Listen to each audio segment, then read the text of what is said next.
La crisis de 1898 corresponde al apartado cuarto de nuestro propio tema 4. En primer lugar, me voy a dedicar a hacer un pequeño análisis de nuestro propio libro de texto. Primero, como suele ser habitual, los dos primeros párrafos son o pertenecen a la introducción. La crisis de 1898 supone la pérdida de las últimas posesiones coloniales españolas a manos de Estados Unidos. Este hecho va a desencadenar una serie de consecuencias internas que resumidamente se establecen en lo que se llama el regeneracionismo. Este regeneracionismo provocará el cambio en la evolución del propio régimen de la Restauración. Por lo tanto, es un hecho definitivo para el cambio en la tendencia del régimen. Lo que va a hacer posteriormente el libro de texto es, en el punto 4.1, comentar las causas. Pero las causas desde el punto de vista de Cuba y desde el punto de vista de los intereses de la otra potencia que participa, Estados Unidos. En el punto 4.2 habla del comienzo del conflicto que ya analizamos, aunque mínimamente, en el tema 2, en la parte del sexenio revolucionario. Esta parte aparece mínimamente comentada en el primer párrafo, para, en el segundo párrafo, centrarse en la evolución posterior. Todo esto más adelante lo analizaremos con detalle. En el apartado 4.3, lo que hace es un análisis de la evolución militar del conflicto. Elementos esenciales que tenemos que tener en cuenta son el comienzo de una nueva guerra, o más que el comienzo, una evolución más decisiva a partir de 1895. Luego, el conflicto del Maine, que ya analizaremos, será decisivo, que supone la entrada de Estados Unidos en el conflicto que desde el punto de vista militar termina en la batalla que perdemos en Santiago de Cuba, y finalmente todo termina con el Tratado de París, que en este texto podremos analizar. El último apartado es el de las consecuencias. Aprovecho para decir que tendremos un propio esquema en el PowerPoint. Aspectos importantes será, en primer lugar, la figura de Joaquín Costa, en segundo lugar, el concepto del regeneracionismo. Además de ello, como veis, establece 4 causas esenciales que tienen que ver con las cuestiones de regeneración democrática, luego, posteriormente, con la creación de una clase media que permita la reactivación económica, los cambios también dentro de un proceso de la actividad agraria y, finalmente, todo lo que tiene que ver con el aumento y de los apoyos a los nacionalismos periféricos que hemos analizado en el apartado 3 y los cambios dentro del concepto del nacionalismo español. En definitiva, aquí solo he pretendido que entendáis cuáles son los apartados del libro de texto y que, a su vez, mini apartados corresponde cada uno de ellos. Para explicar el punto, realmente me voy a basar en los 4 folios que tenéis expuestos en el blog y que podéis descargar desde SlideShare. Para que no os perdáis y no os confundáis entre las fuentes que tenéis del libro de texto por un lado y los otros apuntes que os doy, paso a analizar el esquema que debéis de seguir a la hora de, en primer lugar, comprender y en segundo lugar, saber exponer este apartado. Como siempre, para explicar, debemos de basarnos en 3 partes: introducción, desarrollo y conclusión. En primer lugar, para la introducción, hemos de tener en cuenta, primero, el tiempo, que en general abarcamos con el último tercio del siglo XIX, estableciendo varias fechas clave. Las fechas clave que no se nos pueden olvidar son, primero, 1878, con la paz de Zanjón, que da por finiquitada, aunque solo parcialmente, el conflicto cubano anterior, que analizamos ya en la parte del sexenio revolucionario. Por otro lado, en 1895, en concreto el Grito de Baile, donde da inicio en una cuestión desde la perspectiva militar, otra vez el nuevo y definitivo conflicto, y 1898, cuando se desarrolla la guerra entre España y Estados Unidos, por un lado, y se termina el conflicto con la firma de la Paz de París y la pérdida de Cuba y Filipinas. Por otro lado, el espacio más el quién. ¿De qué espacio en concreto vamos a hablar? Por un lado, España, por otro lado, Cuba y por otro lado, Estados Unidos. Junto a ello, aunque en menor importancia, analizaremos Puerto Rico y Filipinas. En cuanto a una definición, teniendo claro qué sería la crisis de 1898, pues en definitiva no deja de ser un proceso militar, pero con profundas raíces políticas, que da como resultado la pérdida de las colonias españolas de Cuba, Filipinas y Puerto Rico, que pasan ellas a mano de Estados Unidos. Y por lo tanto, España pasa a dar por concluido un proceso que arranca en 1492 desde Colón y que en este tiempo termina con el fin de las posesiones españolas, quedándose descolgada en este preciso momento del proceso descolonizador, aunque en el apartado posterior veremos qué otras influencias tiene. Tras ello establecemos las causas, que vamos a analizar desde 3 puntos de vista, aunque entraremos en menor lugar, analizaremos la visión española, pero nos centraremos en las motivaciones dentro de Cuba y las motivaciones particulares de Estados Unidos, para posteriormente ver cuáles son las fases militares, que aunque veremos varias fases, se pueden subdividir genéricamente entre la parte en que España lucha con Cuba o con las facciones cubanas propensas a la independencia, y luego, por otro lugar, cómo se produce la guerra entre España y Estados Unidos de rápida acción. Y por último nos centramos en las conclusiones que veremos y analizaremos más tarde. Por eso será esencial la conexión con todo lo que veamos a partir de ahora en los sucesivos apartados de la unidad didáctica, y que se centran en el reinado de Alfonso XIII entre 1902 y 1931. Veremos las cuestiones que tienen que ver con las pérdidas humanas, pero nos centraremos a partir de ahora en un concepto clave que tendrá que ver con el regeneracionismo y la voluntad de cambios desde fuera del régimen y sobre todo desde dentro del régimen. Bueno, esto es un esquema que tenéis que tener en cuenta para la exposición que hagáis y los diferentes resúmenes. Paso ahora a analizar la unidad didáctica. Comenzamos el análisis de los apuntes y de la crisis de 1898. Cuestiones a tener en cuenta.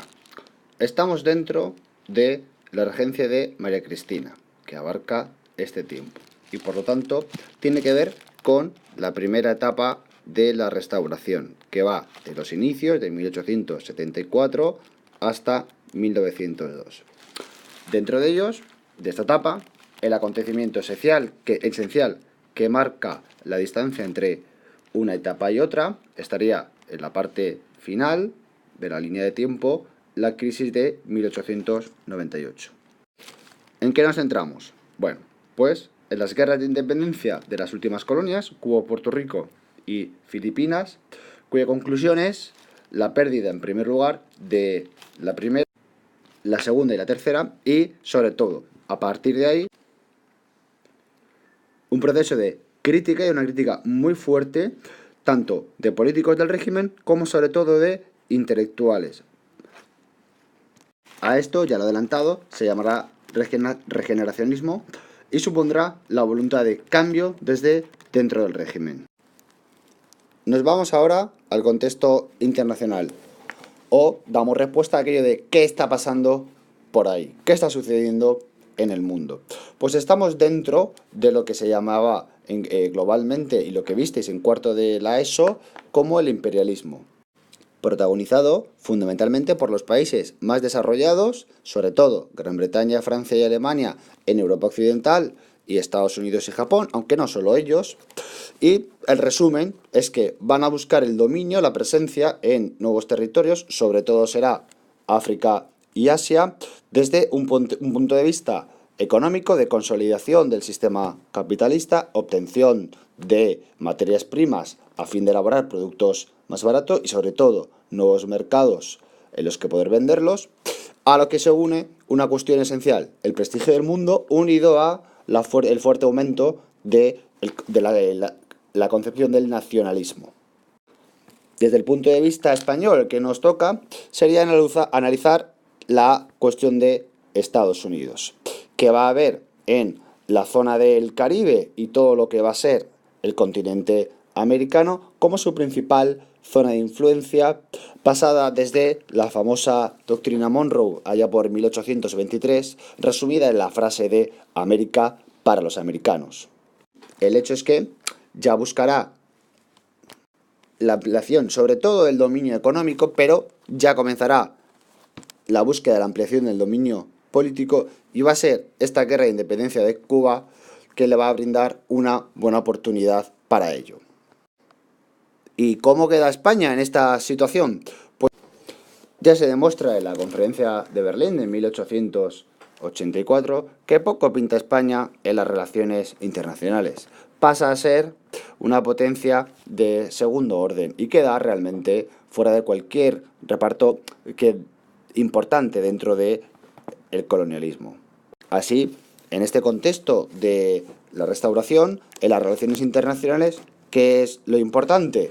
Pues lo importante no es ganar, puesto que poco tenemos que ganar en tanto en cuanto que poca influencia internacional tenemos, sino por lo tanto va a ser la de mantener.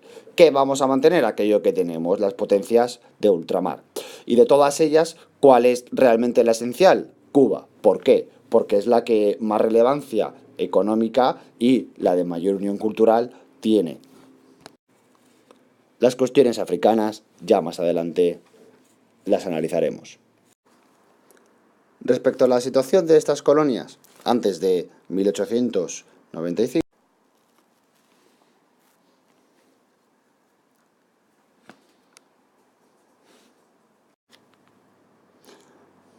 también hemos de conocer que el conflicto no comienza realmente en 1895, sino que viene de mucho antes y ya nos paramos y nos detuvimos en él cuando comentamos el sexenio democrático.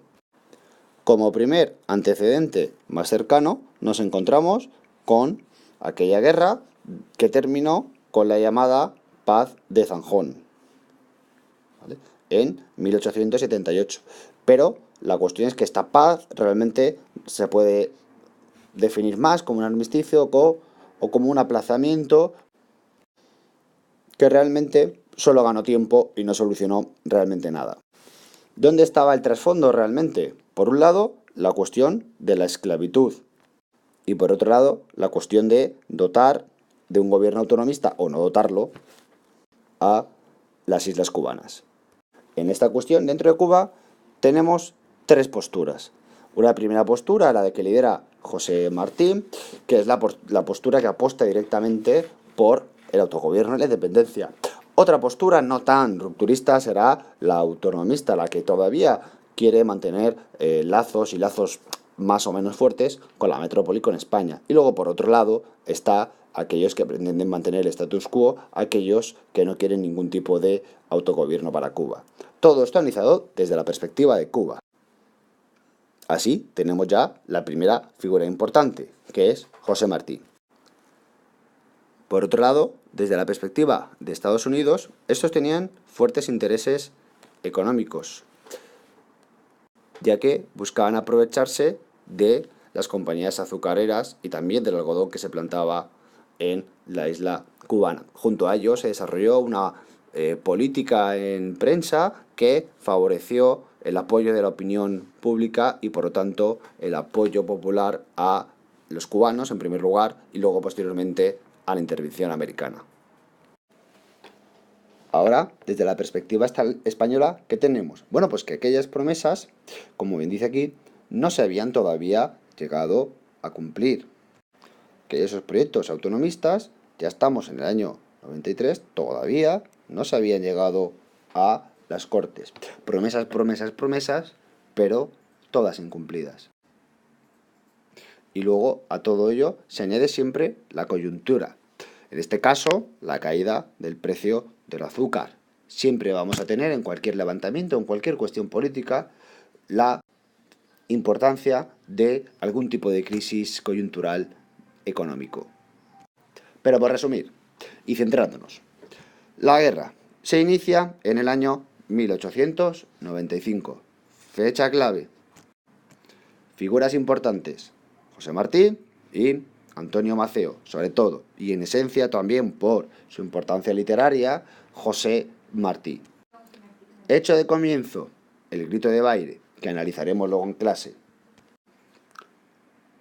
Importante que las fuerzas rebeldes tienen el apoyo de la población y, no menos importante, la ayuda de la principal potencia de la zona, Estados Unidos.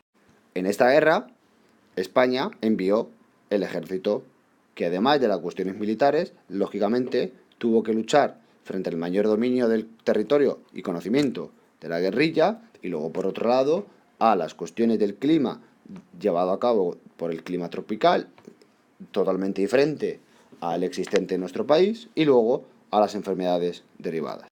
Como primera fase, e imagino que sonará esta figura, España envía como cabeza del ejército a Martínez Campos, sí, aquel que desarrolló el pronunciamiento golpe de Estado que dio inicio a la restauración. Los primeros reveses dieron lugar a que fuera sustituido por el general Weyler un año después. Y aquí se desarrolla, aunque brevemente, la fase más dura del ejército español, llevando una fuerte represión sobre la población cubana y practicando campos de concentración. Sí, eso que tanto habéis oído hablar sobre el ejército de Hitler, pues resulta que los españoles ya lo comenzaron a practicar en la isla de Cuba con los propios cubanos. Cambiamos de tercio y nos vamos a los motivos americanos para intervenir en el conflicto. Ya hemos analizado que las principales motivaciones tenían que ver por la cuestión económica, la ampliación de mercados y obtención de materias primas, y las cuestiones estratégicas, teniendo claro que Cuba, aparte de estar extremadamente cerca de la península de Florida, es esencial como principal isla del Caribe. Por ello, y haciendo gala de su fuerte poderío económico, ya los americanos buscaron comprar la isla. Volvieron, dentro del conflicto, en 1896, a intentarlo, llevando el gobierno español el rechazo por respuesta. A partir de ahí, la maquinaria de presión a través de la prensa y de ahí de algunos sectores populares y económicos llevó a la decisión de intervenir directamente en este conflicto. La propia evolución militar del conflicto lleva a la búsqueda, ahora estoy hablando de la perspectiva española, a finiquitar el conflicto concediendo la autonomía. Pero la cuestión está en que el problema y sobre todo la visión del pueblo cubano estaba ya muy enquistado y se cerraban en la búsqueda de la independencia. Así llegamos al año clave, 1898, y al hecho clave, la explosión del Maine.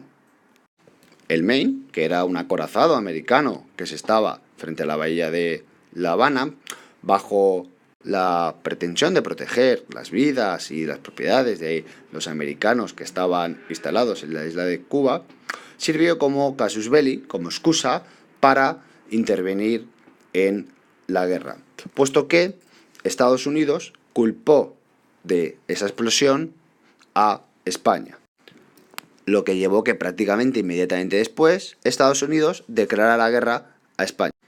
En pocos meses, el 3 de julio, quedó manifestado que poco militarmente tenía España que hacer frente a la potencia naval de Estados Unidos y se perdió la guerra. Así, el 12 de julio se capituló y se dio, desde el punto de vista militar, por perdida Cuba. De ahí, ya inmediatamente, poco tiempo después, se pasó a la pérdida de Filipinas, ya en la batalla de Cavite en el mismo año de 1898. Finalmente, ya en el mes de diciembre del mismo año, se da por finiquitado totalmente el conflicto en la Paz de París, en la que España renuncia a la presencia en Cuba, Filipinas y Puerto Rico, donde, en el caso cubano, Cuba será una república independiente, pero tendrá una fuerte presencia, una fuerte influencia de Estados Unidos, que no terminará hasta la Revolución Cubana de 1859. Filipinas también quedará bajo mandato de Estados Unidos y Puerto Rico seguirá más o menos un camino similar hasta que hoy en día es jurídicamente un estado asociado a Estados Unidos. De esta manera, España puso fin a su imperio colonial y estas pérdidas tendrán graves consecuencias en el interior del país que ahora pasamos a analizar.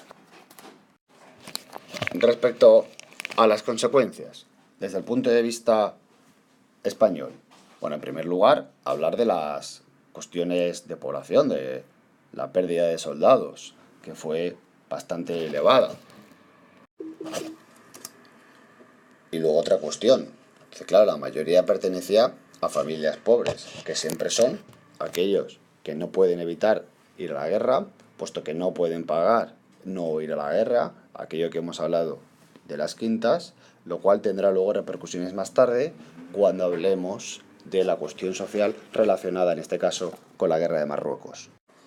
Por otro lado, la cuestión económica, que si bien en general no hubo una gran afección, sí que podemos hablar de que la industria catalana perdió un mercado importante donde vender sus productos. Y luego, por otro lado, aquellas materias primas, como el café y el azúcar, que eran baratas, pues tuvieron mayor dificultad a la hora de comprarse. Pero bueno, la cuestión va a ser en que va a resultar un elemento positivo, puesto que se va a producir una repatriación de capitales, esto es, aquellas inversiones que se llevan a cabo en Cuba, los españoles dejan de invertir ahí, por esos españoles que tienen grandes capitales, lo que van a hacer va a ser invertirlos dentro del propio país. ¿Dónde lo van a invertir? Dentro de la industria, lo cual va a permitir que el desarrollo de algunos sectores industriales. Pero la clave, lo esencial, el apartado C, lo que son las críticas profundas al sistema.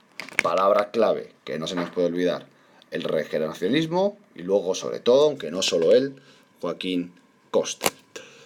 Las críticas al sistema. Bueno, primero, como he dicho antes, en la segunda parte de la unidad, reinado de Alfonso XIII, empieza en 1902, se va a producir una búsqueda de cambio desde dentro del sistema, que los propios partidos del régimen, tanto Maura en los conservadores como Canalejas en los progresistas, en los liberales, van a buscar una mayor democratización, pero desde el uso del poder. Por eso se llama cambio desde arriba.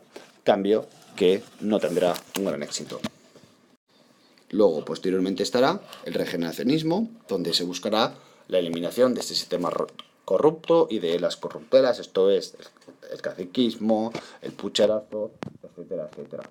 Y buscarán cambiar el sistema político con mayor activación de la vida parlamentaria, con introducción de los partidos políticos que hemos visto en el apartado 2 dentro de la vida parlamentaria, de la cuestión social, etcétera, etcétera, etcétera, etcétera. Por otro lado, en el apartado D, van a tener mayor fuerza los nacionalismos periféricos, sobre todo el catalán y el vasco. ¿Por qué? Porque el nacionalismo y la cuestión nacional española se va a ver muy perjudicada a partir de la visión de los males de España que, entre otros, difundirá la llamada generación del 98, que no entro a explicar, puesto que para ello ya tenéis a Francisco en castellano. Otro elemento esencial, el desprestigio militar. ¿Por qué? Pues porque hemos perdido la guerra. ¿Y cómo se va a valorar al ejército? Pues de forma muy negativa.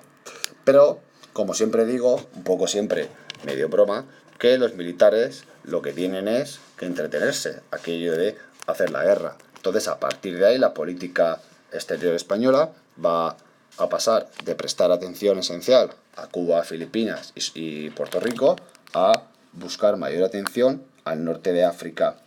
Pero eso ya es otra historia que contar.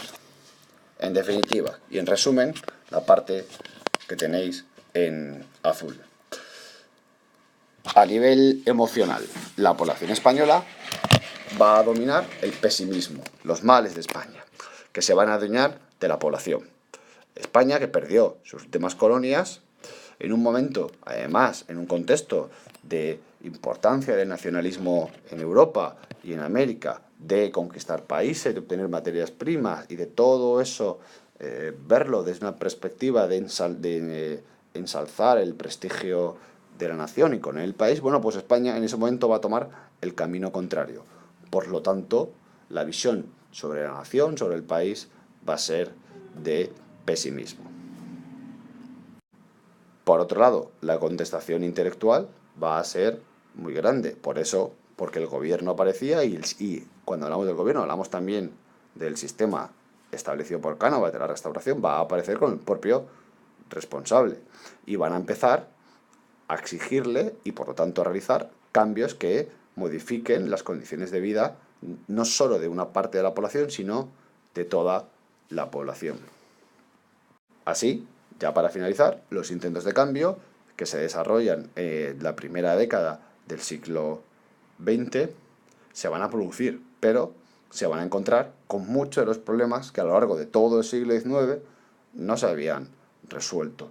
Así, por lo tanto, iremos poco a poco hasta dar paso a la crisis del sistema, que ya se manifestó muy fuertemente, por ejemplo, la Semana Trágica, y luego, más tarde, sobre todo en 1917, para dar lugar a la respuesta autoritaria, una vez no vencida o más que vencida, optimizada la cuestión desde dentro del régimen, y esta va a ser la dictadura de Miguel Primo de Rivera, que más tarde dará paso a la Segunda República. Pero esto ya es dos temas más tarde.